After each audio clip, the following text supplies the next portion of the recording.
자, 오늘 오전에 하나님 말씀 보도록 하겠습니다. 히브리서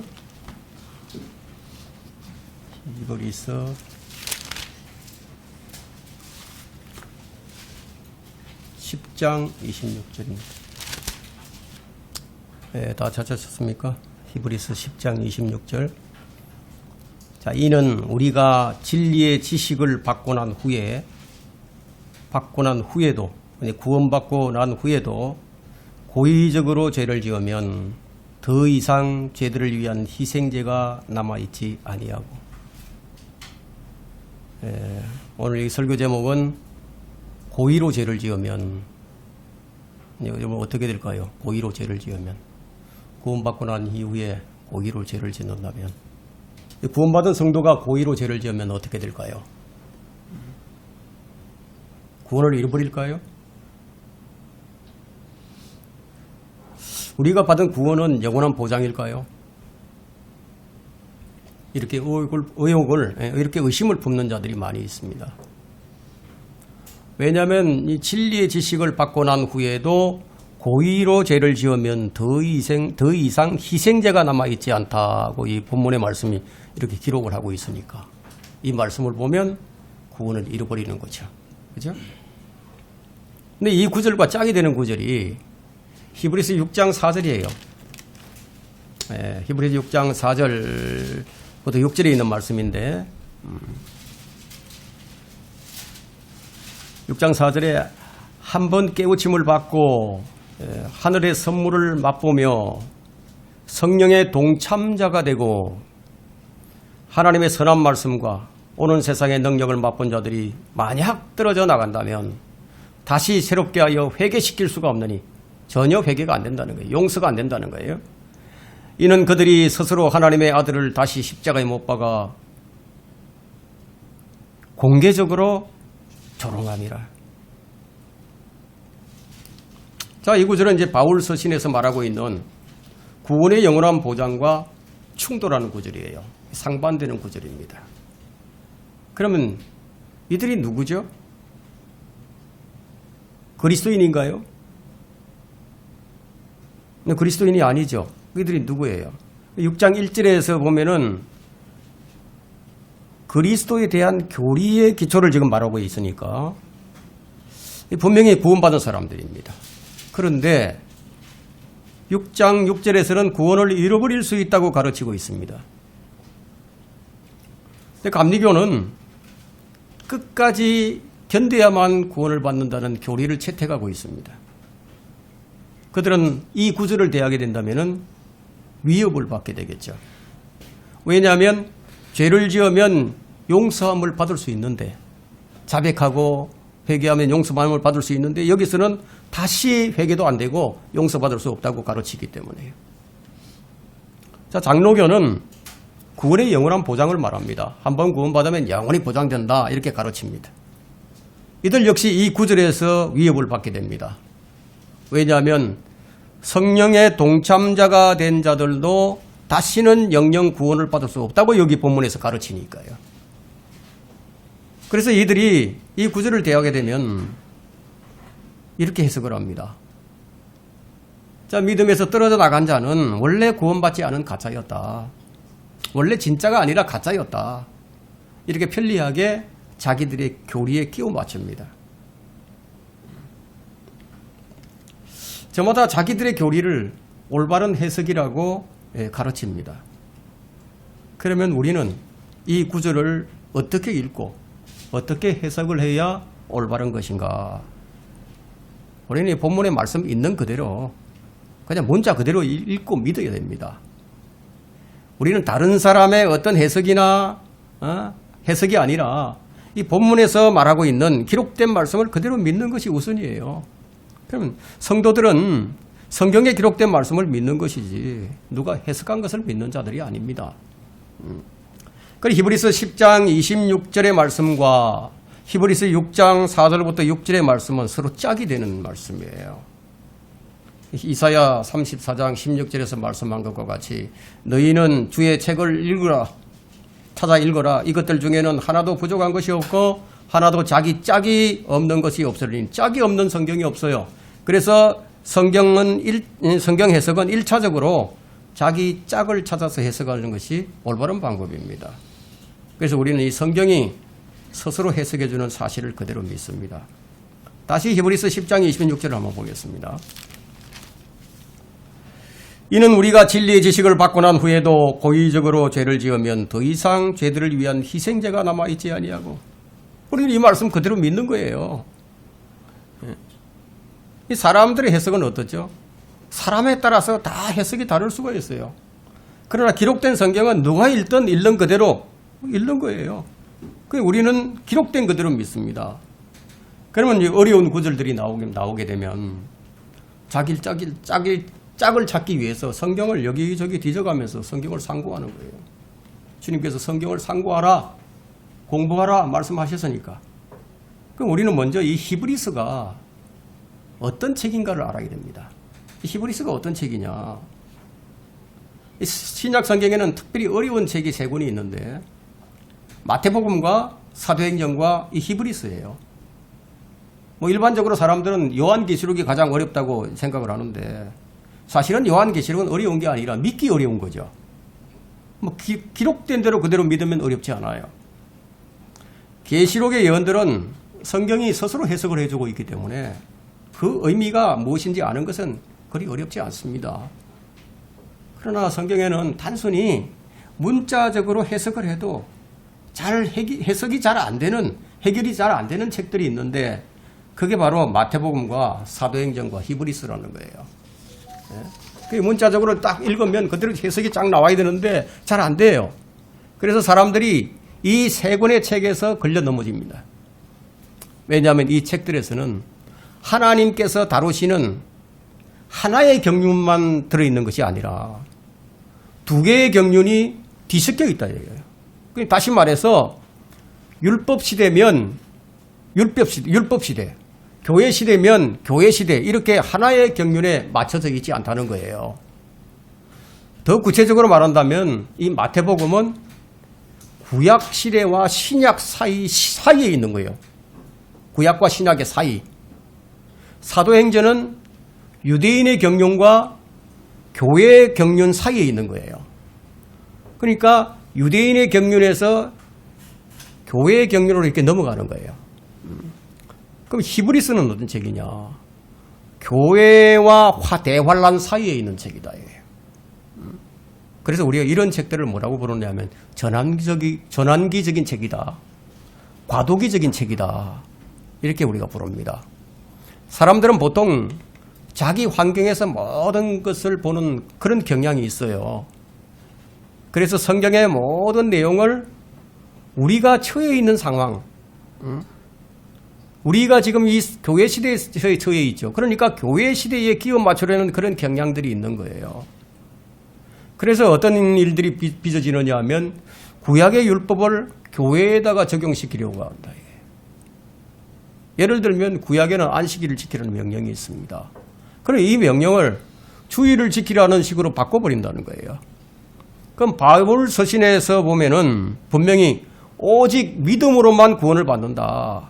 그리고 아무도 그리스도 안에 있는 하나님의 사랑에서 다시 떼어놓을 수가 없다고 가르치는데, 근데 마태복음을 보면 이게 아니라 끝까지 견뎌야 구원을 받는다. 이런 말씀이 있고, 이 히브리서에도 같은 종류의 말씀을 우리가 보게 된다는 거예요. 그러면 이 같은 상반된 구절들은 항상 칼빈주의와 알미니안주의가 서로 대립하는 구절입니다. 칼빈주의는 장로교죠. 알미니안주의는 감리교예요. 서로 교리가 달라요. 그래서 칼빈주의자들은 이 구절을 대하면 억지로 해석을 합니다. 자, 이런 구절들은 문자적으로 해석을 해도 쉽게 풀리지 않으니까, 그렇다고 해서 우리가 성경을 문자적으로 보지 않을 수가 없어요. 그렇다 하더라도 오히려 우리는 더 철저하게 문자적으로 해석을 해야 됩니다. 그러면 진정한 문자적인 해석이란 뭐냐? 진정한 문자적인 해석. 자, 우선 그 말씀이 어떤 시대를 대상하고 있느냐, 어떤 시대에 사는 누구에게 주신 말씀이냐, 그것까지도 우리가 문자적으로 받아들여야 한다는 거예요. 그래, 책마다 관점이 있고 또 문명마다 시대가 있고 대상이 다 있어요. 그 히브리서는 어떤 책이냐 하면 교회 시대와 대환란 시대 사이의 전환기적인 책이에요. 그래서 어떤 특징을 가졌냐면 어떤 구절들은 교회 시대의 성도들에게 아주 적합한 말씀이 들어있고 또 어떤 구절들은 교회 시대의 성도들이 받아들이기에 매우 어려운 구절들이 들어있다는 거예요. 이 히브리서는 누구를 대상으로 기록했느냐 하면은 믿지 않는 유대인들을 향해서 기록한 서신입니다. 그러니까 히브리서가 교회 시대와 환란 사이의 책이라는 것은 환란 시대뿐만 아니라 교회 시대에 주시는 말씀도 같이 포함되어 있다는 거예요. 이걸 잘 구분을 해야 된다는 거죠. 자, 그 중에 이제 대표적인 것들이 있는데요. 환란 시대, 마태복음과 히브리서에서, 마태복음에서도 그랬듯이 이제 이 히브리서에서도 교회 시대에 이제 적용될 말씀이 이제 많이 이제 발견이 되는데, 그 중에 이제 대표적인 것이 예수 그리스도의 대제사장직을 설명하는 9장과 10장이에요. 자, 이 점을 모르는 제 목사들은 히브리서를 교회를 대상으로 한 책이라고 설정을 딱 해놓습니다. 먼저 설정을 합니다. 이 책은 교회 시대에 주어진 거야. 이렇게 설정을 해놓고, 이렇게 좀 풀기 어려운 구절이 나오면은 그냥 전전긍긍을 하다가 그냥 뭐 자기 마음대로 해석을 해놓게 됩니다. 이런 관점을 잘 이해하고 우리가 이제 본론으로 이제 들어가 보겠습니다. 성경은 그리스도 안에는 유대인들도 없고 이방인들도 없다고, 구분이 없다고 가르칩니다. 누구든지 예수 그리스도를 믿게 되면 그리스도인이 되는 거예요. 그리스도인. 그러면 지금 이 시대의 가장 아름다운 이름은 무엇일까요? 그리스도인이에요. 유대인도 아니고 이방인도 아니고 예수 그리스도를 구주로 믿고 구원받은 사람들, 그리스도인이 가장 아름다운 이름을 가진 자들입니다.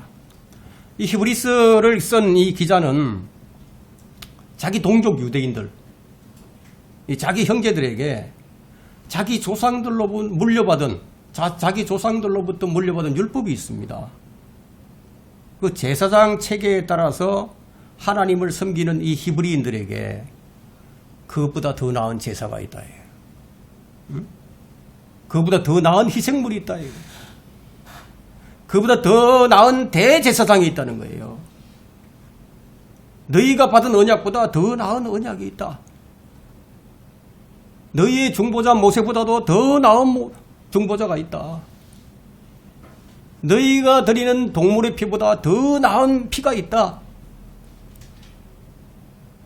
사람의 손으로 짓지 아니한 더 나은 성막이 있다고 제시를 해줍니다. 그러니까 너희가 지금까지 섬겨왔던 방식보다 더 나은 방식이 있는데 그것이 무엇인지 알려주는 거예요. 히브리서가. 그러니까 히브리서는 유대에 있는 교회들에게 쓴 편지가 아니라는 거예요.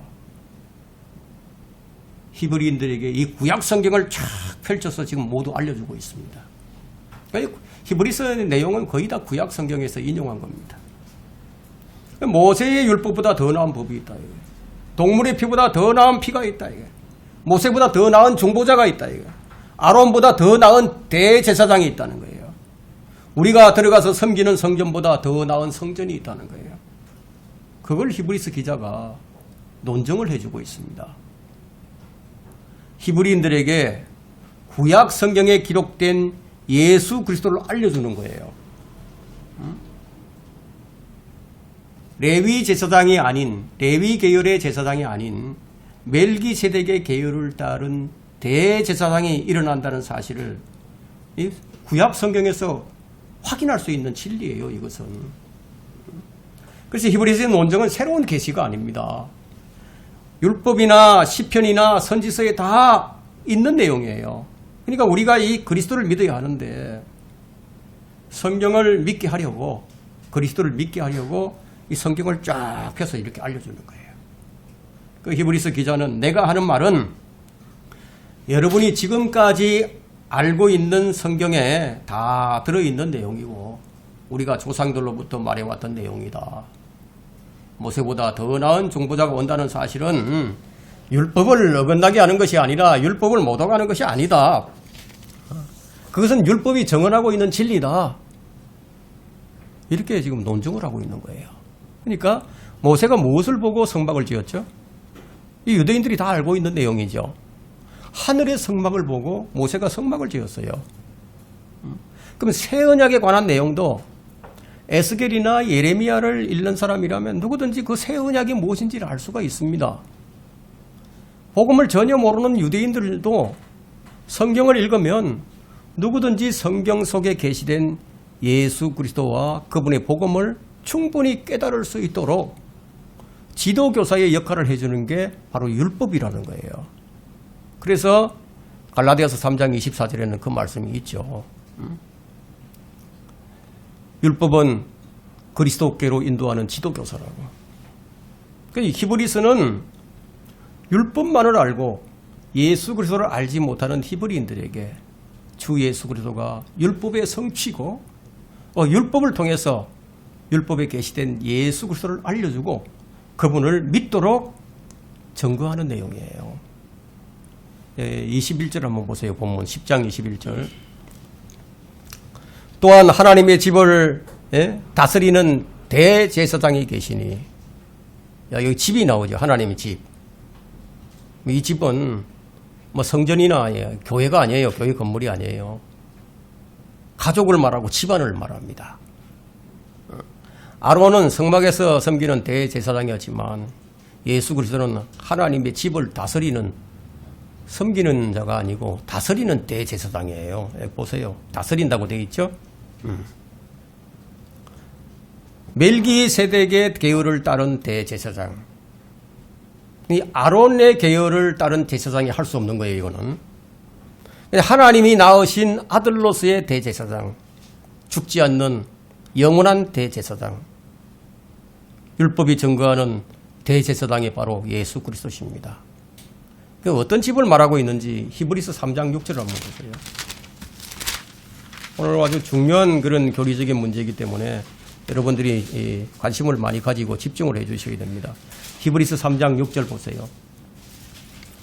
그리스도는 자기 집을 맡은 아들이니 만일 우리가 확신과 소망의 기쁨을 끝까지 붙들면 우리가 그의 집이라.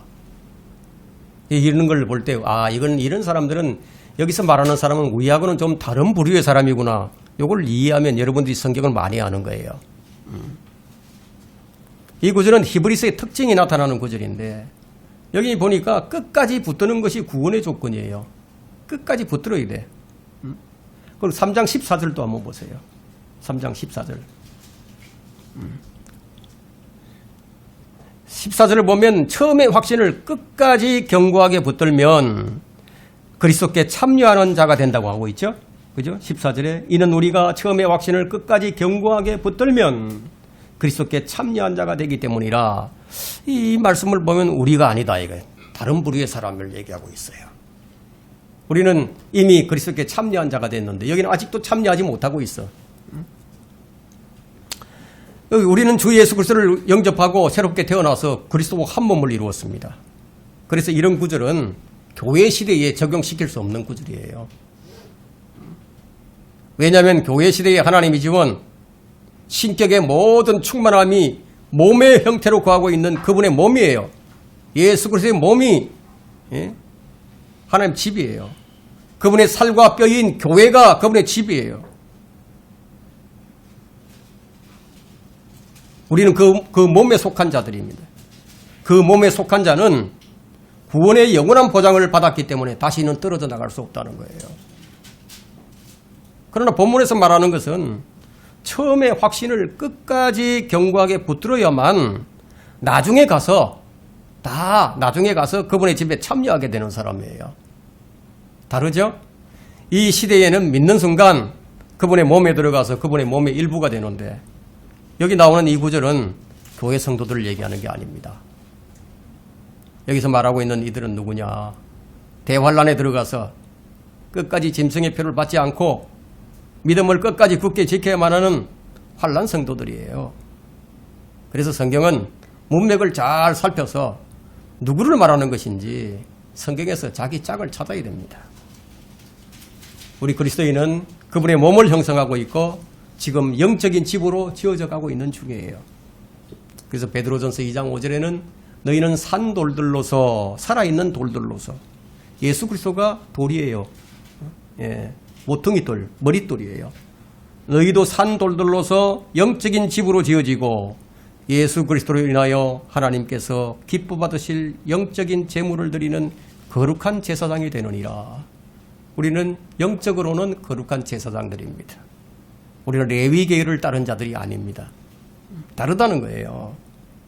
그래서 히브리서는 처음부터 끝까지 이 마지막 날들을 겨냥해서 기록하고 있다는 것을 여러분들이 기억을 해야 됩니다.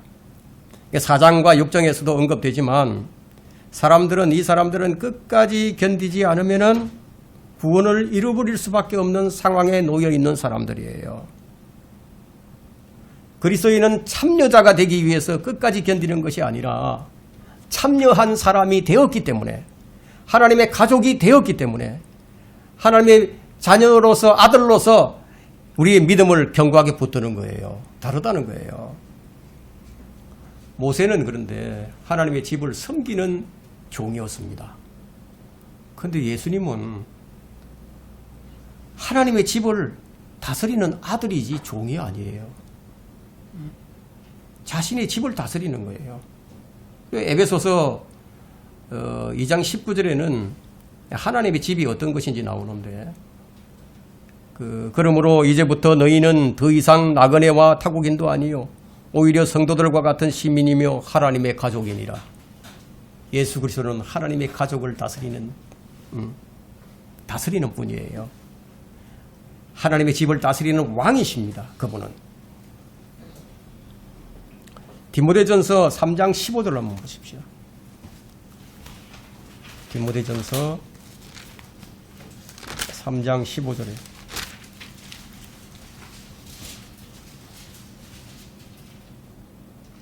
자, 그러나 내가 만일 지체하면 네가 하나님의 집에서 어떻게 처신해야 하는가를 알게 하려는 것이라. 이 집은 살아계신 하나님의 교회요. 이 집이 무엇이라고요? 살아계신 하나님의 교회예요. 진리의 기둥과 터전이니라. 우리 한 사람 한 사람 구원받은 사람이 하나님의 집이에요. 이 집은 교회 건물이 아니에요. 율법에 따른 대제사장이 없다고 해서 우리에게 대제사장이 안 계시는 것이 아닙니다. 예수님은 우리의 영원한 대제사장이십니다. 그분은 지금 하늘에서 대제사장의 사역을 수행하고 계십니다. 왕의 특권이 있죠. 왕은 사면권을 가지고 있습니다. 죄를 지은 사람도 사면해 줄 수 있어요. 대통령도 무슨 날이 되면은 특별 사면해가지고 사면해 주죠. 왕은 그런 권위가 있습니다. 그런 권위를 가지고 있다 이거예요. 그런데 자, 지금 예수 그리스도께서는 하늘에서 지금 계시는데 그분이 어떤 사역을 하고 계시느냐 하면요. 히브리서 다시 넘어와서 히브리서 9장 24절을 한번 보세요. 그분이 어디도 들어가셨는지 무엇을 하늘의 성막이라고 얘기하는지 한번 보시라는 거예요. 9장 24절에 이는 그리스도께서 실물의 모형인 손으로 만든 성소에 들어가지 아니하시고 바로 그 하늘 자체에 들어가셔서 우리를 위하여 하나님의 면전에 지금 나타나 계시기 때문이라. 영원한 대제사장께서 동물의 피가 아니고 자신의 피를 가지고 하늘의 지성소에 들어가 계십니다. 그분은 한 번에 최종적이고 온전한 효력이 있는 희생제사를 드렸습니다. 그것이 히브리서 10장 14절 보세요. 10장 14절에 이는 그가 한 번의 제사로서 두 번 드리는 게 아니에요. 한 번이에요. 이는 그가 한 번의 제사로서 거룩하게 된 자들을 영원히 온전케 하셨기 때문이라. 우리를 영원히 온전케 하셨습니다. 여러분 이것을 믿으세요? 우리에게 대제사장 예수 그리스도가 계십니다. 그러나 대환란 때는 사정이 달라요. 구약에 보면 대제사장이 1년에 한 번씩 지성소에 들어갑니다. 자신의 죄와 백성의 죄를 해결하기 위해서 동물의 피를 가지고 지성소에 들어갑니다. 그래서 대제사장이 지성소에 들어가 있는 동안에는 죄가 용서가 됩니다. 그러나 지성소에서 나오게 되면 나온 후에 또 사람들이 죄를 지으면 이제 어떻게 되죠? 동물의 피를 또 동물을 잡아서 또 피를 가지고 희생제를 드려야만 했습니다. 그런데 지금 우리의 대제사장은 지성소에 들어가 계시는 거예요. 지금 지성소에 그냥 계세요. 그래서 우리는 안전한 거예요. 대활란은 우리를 데리러 그분께서 나오시잖아요. 지성소에서 나오셔서 우리를 데리고 가신다 이거예요. 그 다음에 대활란이 일어난다는 거예요. 그리고 대활란 때는 어떻게 됩니까? 예수 그리스도가 두 번 죽으실 수 없다는 거예요. 한 번 드려주셨다 이거예요. 자, 그분이 이제 지성소에 나와서 우리를 데리고 가실 겁니다. 교회 휴거 이후에 대활란이 시작됩니다. 그분이 지성소에 계시는 한 우리의 구원은 안전한 거예요. 그분은 한 번 드려지셨지 두 번 드려질 수가 없습니다. 그래서 대환란 때 그리스도의 피로 씻음을 받은 후에 다시 고의적으로 죄를 지으면 더 이상 희생자가 남아있지 않다는 거예요. 예수 그리스도는 두 번 죽으실 수 없으니까. 그래서 구원을 영영 잃어버리게 된다는 거예요.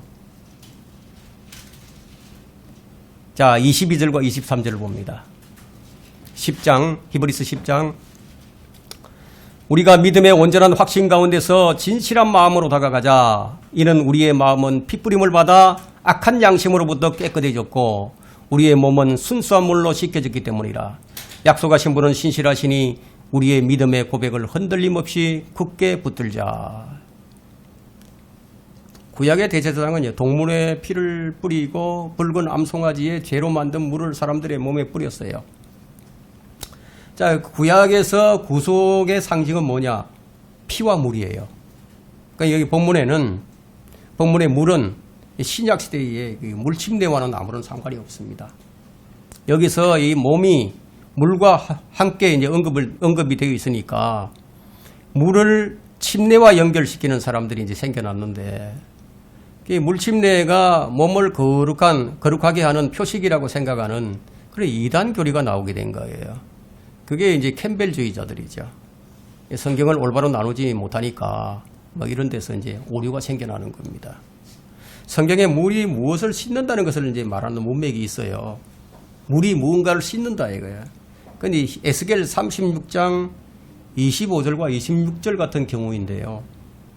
하지만 이 에스겔에 나오는 이 문맥은 이 전혀 신약의 구원과는 관계가 없는 문맥이에요. 이거 언제 이거 천년왕국 때입니다. 천년왕국 때. 여러분 이제 에스겔로 잠깐 넘어가 볼까요? 에스겔 36장 손가락으로 여기 꼽아 놓으시고 에스겔 36장 25절 26절 한번 봅니다.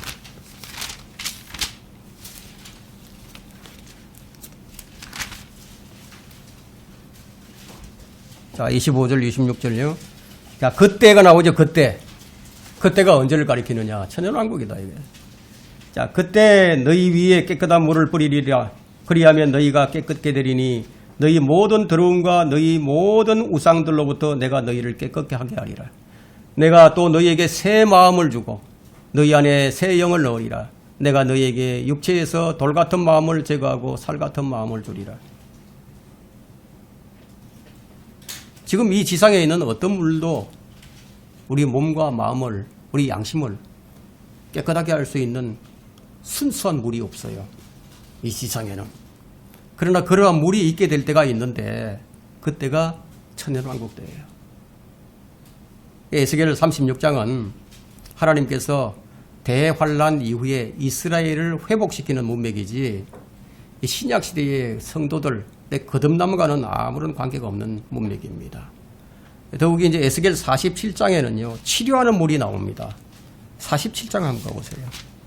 에스겔 47장.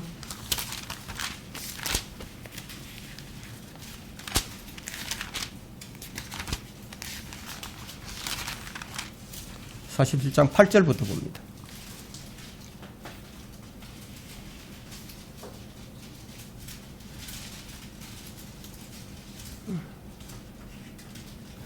자, 유다 접경 옆으로 동편에서 서편까지 너희가 드릴 예물이 되리니 너비가 이쪽 47장인데 제가 잘못 찾았습니다. 47장 8절요. 그때 그가 내게 말씀하시더라. 이 물은 동쪽 지역으로 흘러 사막으로 내려가서 바다로 들어가나니 바다로 들어갈 때 그 물들이 치유를 받으리라. 이 강물이 이르는 곳마다 살아있고 움직이는 모든 것들이 살 것이라.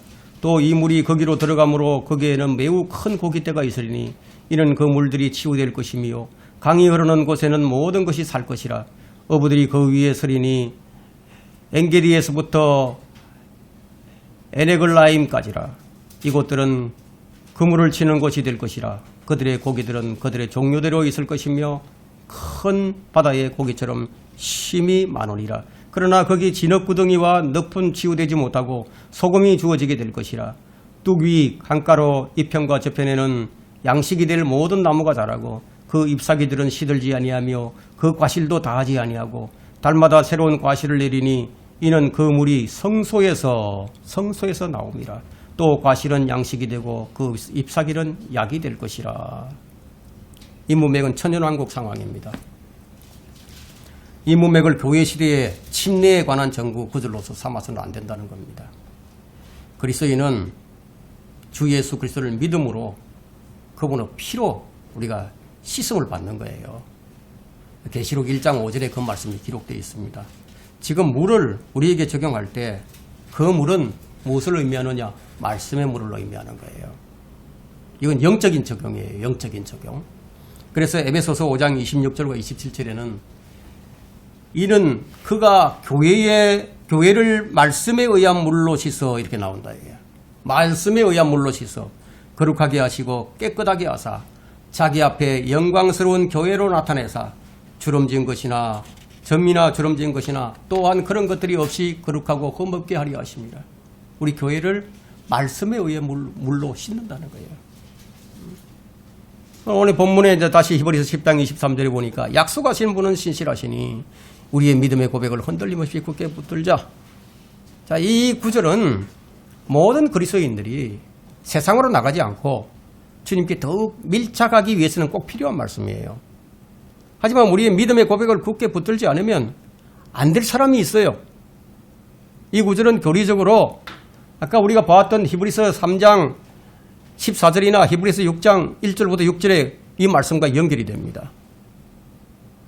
히브리서 3장과 6장을 통해서 성령의 동참자가 된 사람까지도 끝까지 믿음을 굳게 붙들지 아니하면 그리스도의 동참자가 되지 못하고 떨어져 나가서 다시는 회복되지 못하는 상황에 처하게 된다는 것을 제가 말씀드렸습니다. 히브리서의 이러한 구절들을 신학자들이 교회 시대에 적용시킴으로써 그래서 그리스도인들도 구원을 잃어버린다든지 아니면 그 그리스도인은 가짜였다든지 뭐 이렇게 혼란을 야기시키는 그런 구절이에요. 이것이. 히브리서 3장 1절을 한번 다시 보세요. 히브리서 3장 1절. 그 뭐라고 말씀하고 있는지. 이게 가짜인지 한번 보세요. 원래 뭐 믿는 척 한 사람인지 한번 보세요. 그러므로 하늘의 부르심에 참여한 거룩한 형제들아, 우리가 고백하는 바 사도이며 대제사장이신 그리스도 예수를 깊이 생각하라. 예? 자, 우리가 이 구절을 볼 때 우리가 붙들어야 할 것이 무엇이죠? 예수 그리스도죠. 예수 그리스도를 깊이 생각해야 된다. 믿음의 고백이란 사도이며 대제사장이신 예수 그리스도를 깊이 생각하는 것을 말합니다. 그래서 히브리서 4장 14절은 우리가 굳게 붙들어야 한다고 말을 합니다.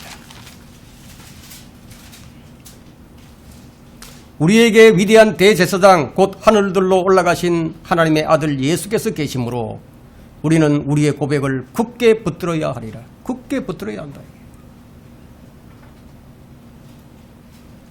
성도의 신앙 고백은 그분의 아들 대제사장이신 예수 그리스도를 굳게 붙드는 거예요. 히브리인들 중에 가장 큰 난제 중에 난제가 뭔지 아세요? 히브리인들에게 정말 받아들일 수 없는 그런 난제가 있는데 그게 뭐냐면 예수님이 과연 메시아인가? 그분이 참으로 하나님의 아들인가? 이게 문제였어요, 늘. 우리에게는 이게 아무런 문제가 안 되는데 히브리인들에게는 이게 가장 큰 문제였습니다.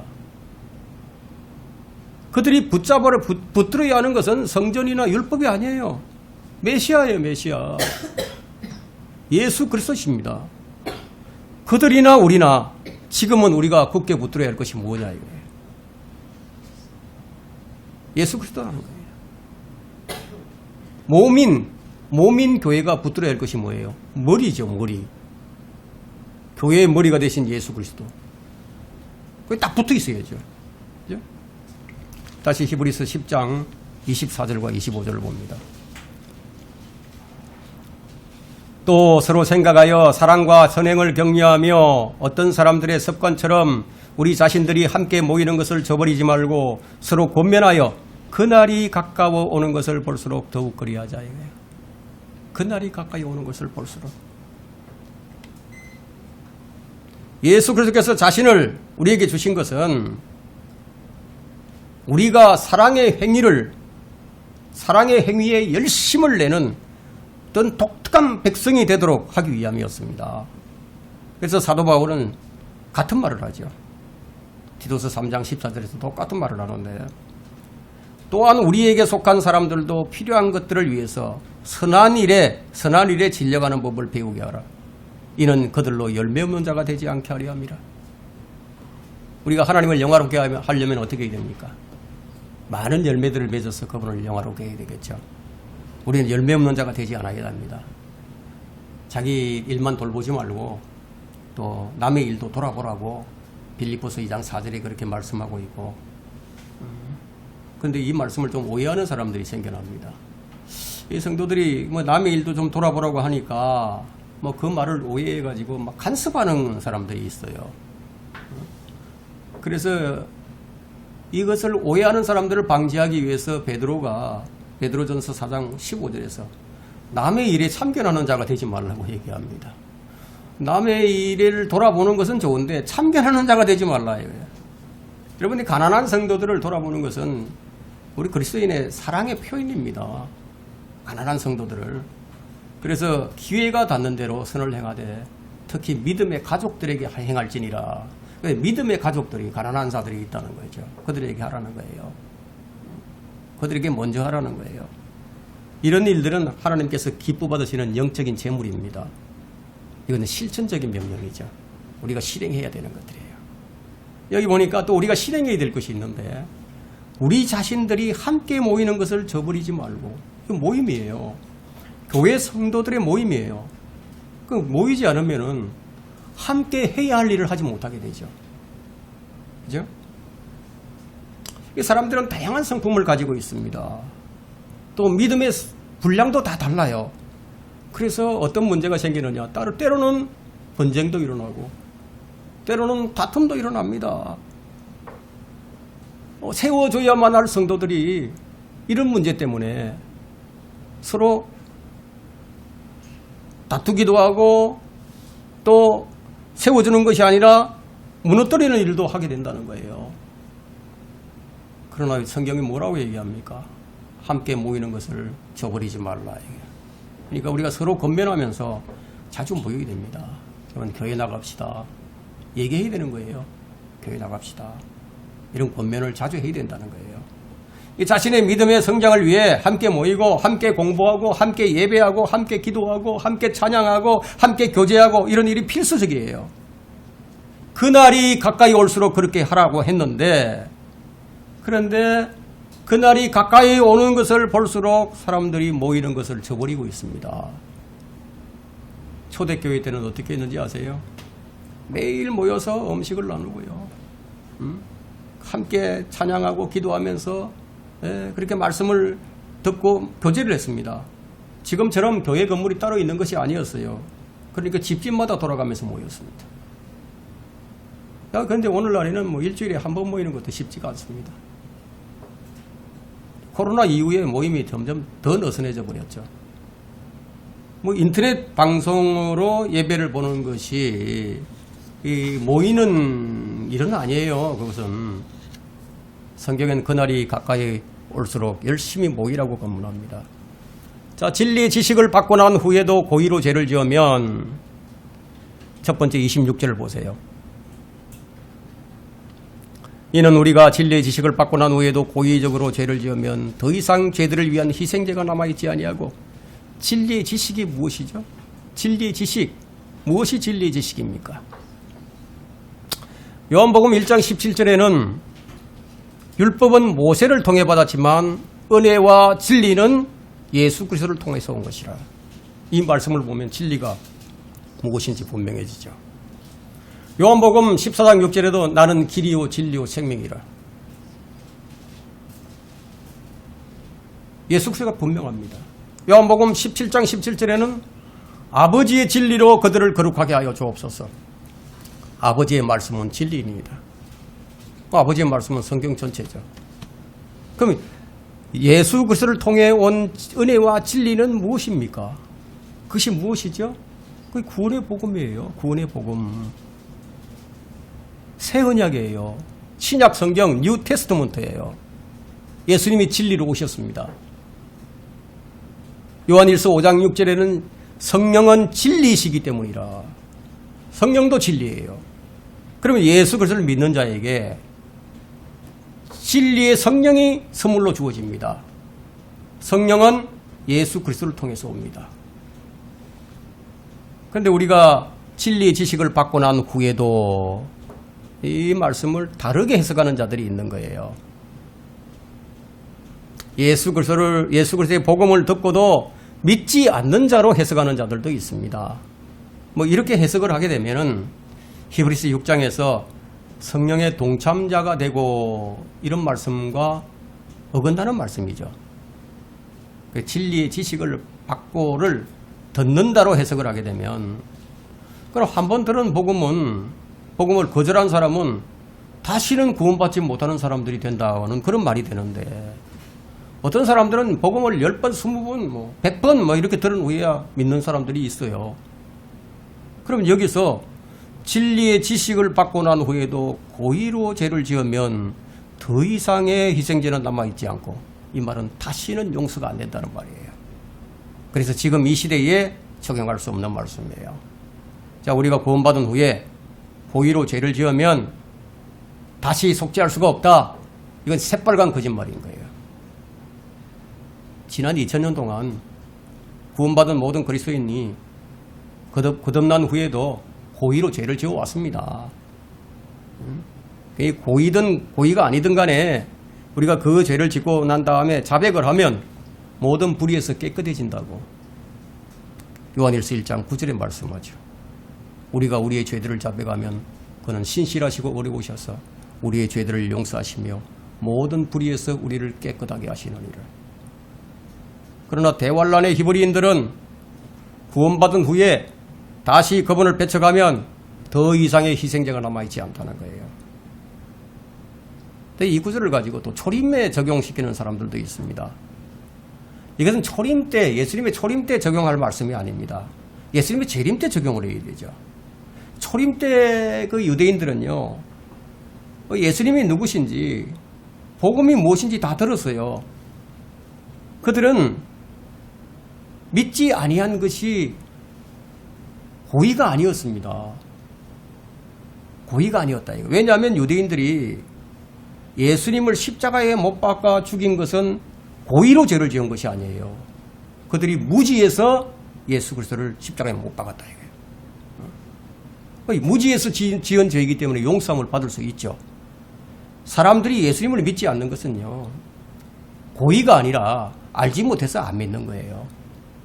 여러분, 누가복음 23장 34절에는 예수님께서 십자가에서 달리시면서 숨을 거두시기 전에 기도를 하시잖아요.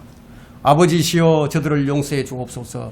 그들은 자기들이 하는 것을 알지 못하나이다. 예수님께서 저 사람들이 나를 십자가에 못 박는 것이 저 사람들이 무지해서 아무것도 알지 못해서 그렇게 하셨다, 그렇게 했다, 그렇게 그걸 인정을 하시면서 그들을 용서해 달라고 기도까지 하셨습니다. 고린도전서 2장 8절에는 만일 그들이 알았더라면 영광의 주를 십자가에 못 박지 아니하였으리라. 십자가에 못 박은 것이 고의가 아니라는 거예요. 그럼 사람들이 예수님을 십자가에 못 박은 것은 무지 때문이라는 거예요. 이것을 성경이 분명히 밝혀주고 있죠. 고의로 지은 죄라는 것은 진리가 무엇인지 알고 예수 그리스도에 관해서 충분히 알고 난 뒤에 의도적으로 주님을 거절하는 것을 얘기하는 거예요. 의도적으로. 그렇게 되면 다시는 구원을 받을 수 없다는 거예요. 이런 시대는 지금까지 한 번도 없었어요. 이런 시대는. 그렇다면 이런 시대, 이 시기는 언제를 가리키느냐? 이 시기를 예수님께서 말씀해 주셨는데 마태복음 24장 21절에 미리 말씀해 주셨어요. 그 21절에 마태복음 24장 21절에는 이는 그때 대환란이 있으리니 혹 언젠지 딱 나오잖아요. 대환란이 있으리니 그와 같은 것은 세상이 시작된 이후로 지금까지 없었으며 또 결코 없을 것이기 때문이라. 이 시기가 대환란이에요. 대환란. 그러니까 진리의 지식을 받고 난 후에도 고의로 죄를 지으면 이 구절은 히브리서 6장 4절부터 6절의 말씀에 연결이 됩니다. 그래서 한번 깨우침을 받고 하늘의 선물을 맛보며 성령의 동참자가 되고 하늘의 선한 말씀과 하나님의 선한 말씀과 오는 세상의 능력을 맛본 자들이 만약 떨어져 나간다면 다시 새롭게 하여 회개시킬 수 없나니 이는 그들이 스스로 하나님의 아들을 다시 십자가에 못 박아 공개적으로 조롱함이라. 이게 바로 고의로 죄를 짓는 거예요. 이 죄가 뭐냐? 짐승의 표를 받고 짐승에게 경배하는 거예요. 이들이 이렇게 하면은 다시 희생 제물이 남아있지 않다. 그래서 요한일서 5장 17절에는 이런 말씀이 있어요. 사망에 이르는 죄가 있고 사망에 이르지 않는 죄도 있다고. 사망에 이르는 죄를 짓거든 그를 위해서 기도하지 말라고 말씀하셨어요. 그건 다시는 회개시킬 수 없으니까. 그래서 여기 지금 짐승에 경배하면 그건 고의로 죄를 지은 거다. 해결할 방법이 없어요. 대환란 때 유대인들이 진리의 지식을 받고 난 후에 적그리스도에 동참하게 되면요. 해결할 방법이 없다는 거예요.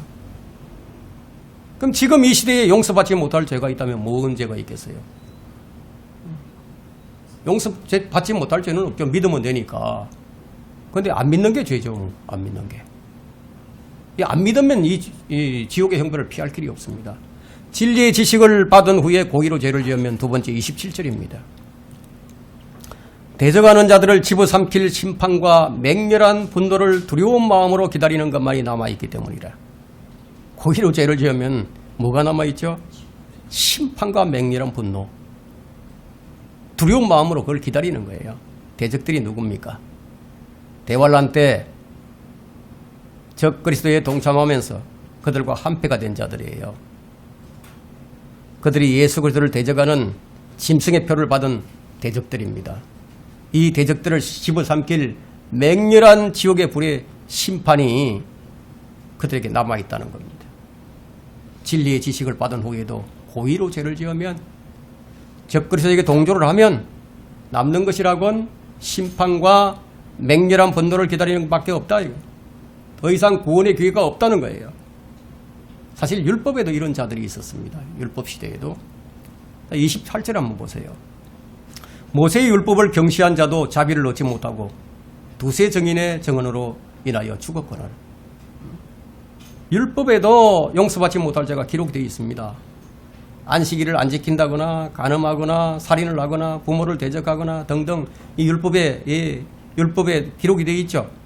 율법을 경시한 자도 이렇게 해서 죽었거늘 하물며 하나님의 아들을 대적하는 죄가 얼마나 더 크겠느냐 하고 29절에 나옵니다. 29절에 하물며 하나님의 아들을 발 아래 짓밟고 또 자신을 거룩해 한 그 언약의 피를 거룩하지 아니한 것으로 간주하고 또 그 은혜의 영을 못 오가는 자가 얼마나 더 심한 형벌을 받아야 마땅한지를 생각하라. 믿었던 자들이다. 이게 믿었던 자들. 그 29절이 지금 26절에 대한 해석이에요. 고의로 죄를 짓는 자들이 어떤 자들인지. 진리의 지식을 받은 후에 이들은 끝까지 견뎌야 구원을 받는 대환란의 유대인들이기 때문에 구원을 받은 후에라고 표현을 하지 않고 그래서 진리의 지식을 받은 후에도 이렇게 표현하고 있는 것이 성경이 얼마나 예리하고 정확한지를 알게 해주죠. 진리 지식을 받은 후에 고의로 죄를 짓는다는 것은 첫째, 하나님의 아들의 이름을 발 아래 짓밟는 것이고, 둘째, 자신을 거룩해 한 그 언약의 피를 거룩하지 아니한 것으로 간주하는 것이고, 셋째, 하나님의 은혜의 영을 모독하는 것이다. 이 세 가지예요.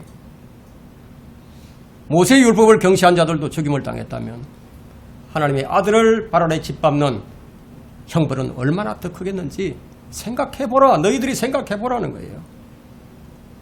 이 시대에 구원받은 그리스도인이 고의로 죄를 짓는다고 이런 심판을 당하는 것이 아니라는 겁니다. 이 구절은 바울 서신에서 발견되는 구원의 영원한 보장에 부딪히는 교리예요. 반대된다 이거예요. 이 교리에 따르면 자신을 거룩해 한 그 언약의 피를 받은 사람은 핏부림을 받은 자로서 분명히 구원받은 사람인데, 그러나 본문에 따르면 그는 저주를 받게 되고 더 심한 형벌을 받게 된다는 거예요. 그래서 이 사람들은 이 본문에 있는 말씀을 잘 해석을 못하니까, 해석이 안 되니까 그냥 입으로만 고백하는 사람들이지 실제로는 구원을 받은 사람들이 아니다 이렇게 얘기하거나, 또 여기서 이제 이 저주가 있는데 이 저주는 지옥을 말하는 게 아니라 뭐 이런 등등의 변명을 늘어놓지만 본문은 분명히 환난 성도들을 지금 대상으로 하고 있습니다. 그래서 히브리서 6장 7절과 8절에서 보는 것처럼 이 저주는 불타는 지옥의 저주예요. 만일 유대인들이 대환란 끝에 예수 그리스도를 믿기를 그만둬 버린다면은 그때 그는 이제 재림 때 하나님을 대적하는 이 원수들과 함께 지옥 불못에 던져진다는 거예요. 그때는 에돔 지역에, 지금 이제 트랜스 요르단 사해 아래쪽이죠. 그쪽에 지옥이 입을 벌리고 벌겋게 있을 거란 말이에요. 거기 산채로 집어 던져버린다. 그리고 27절의 저주는요, 말라기 4장 1절과 데살로니가 후서 2장 8절과 9절과 직접적으로 연결이 됩니다. 여러분들이 다시 한번 이 설교를 동영상을 들으면서 제가 말씀하고 있는 이 성경 구절을 찾아서 한번 연결시켜 보세요. 또한 이 구절은 마태복음 13장에서 예수님께서 재림하실 때 독보리를 모아서 불태운다는 이 독보리의 비유와도 연결이 됩니다. 성경은 이 여러 곳에서 이런 것들이 발견되지만 특히 이제 신명기 32장 39절에서 42절에서는 하나님께서 잔인할 정도로 원수들에게 복수하시는 그런 모습이 제시되고 있습니다. 이 구절은 분명히 환난 시대의 교리입니다. 자, 30절 보세요. 이는 원수 갚는 것이 내게 있으니 내가 갚으리라. 또 주가 말하노라 하셨고, 또다시 주께서 자기 백성을 심판하리라. 자기 백성을 심판하리라고 말씀하신 그분을 우리가 알기 때문이니, 누구에게 말씀하시고 있죠? 자기 백성에게, 재림 때 자기 백성에게 말씀하고 있는 거예요. 주님께서 자기 백성을 심판한다. 히브리인들은 하나님의 백성이에요. 택하신 민족입니다. 그들이 하나님의 아들을 발로 짓밟는 그런 행위를 할 때 주께서 자기 백성을 심판하신다는 거예요. 그리스도인을 심판한다는 것이 아닙니다. 결론적으로 31절을 봅니다. 살아계신 하나님의 손안으로 떨어지는 것은 두려운 일이라. 살아계신 하나님의 손안으로 떨어지는 것은 두려운 일이라. 하나님의 심판은 견딜만한 게 아니에요. 견딜만한 게 아니에요. 히브리인들은 하나님의 손안으로 떨어지는 것이 얼마나 두려운 일인지 그들의 역사를 통해서 잘 알고 있습니다. 모세를 대적해서 모반을 일으켰던 호라의 무리들이 그 집안을 땅에 입을 벌려서 통째로 삼켜버리고 땅이 다시 닫혀버렸습니다. 순식간에 일어난 일이었습니다. 지옥으로 끌어내려버린 거예요. 그러니까 하나님의 아들 주 예수 그리스도를 믿지 아니한 죄인들은 하나님의 손 안으로 떨어져서 심판을 받게 될 겁니다. 우리 그리스도인들은 고의로 죄를 지으면 구원을 잃고 다시 구원받지 못한다는 이 본문의 말씀과는 아무런 상관이 없습니다. 대환란 기간에는요, 하나님께서 자신의 교회가 아니라 유대인들을 다루실 거예요. 이 기간 자체가 교회의 고난의 때가 아닙니다. 야곱의 고난의 때. 이스라엘의 고난의 때라고 불립니다. 대환란 중에 히브리인들은요, 적그리스도가 나타날 때 예루살렘에 있는 제3성전의 제단에서 희생제물로 잡혀서 드려질 겁니다. 하지만 모세와 엘리야의 사역 아래서 그들이 그리스도를 신뢰한다면 예수 그리스도의 피에 의해서 거룩하게 됩니다.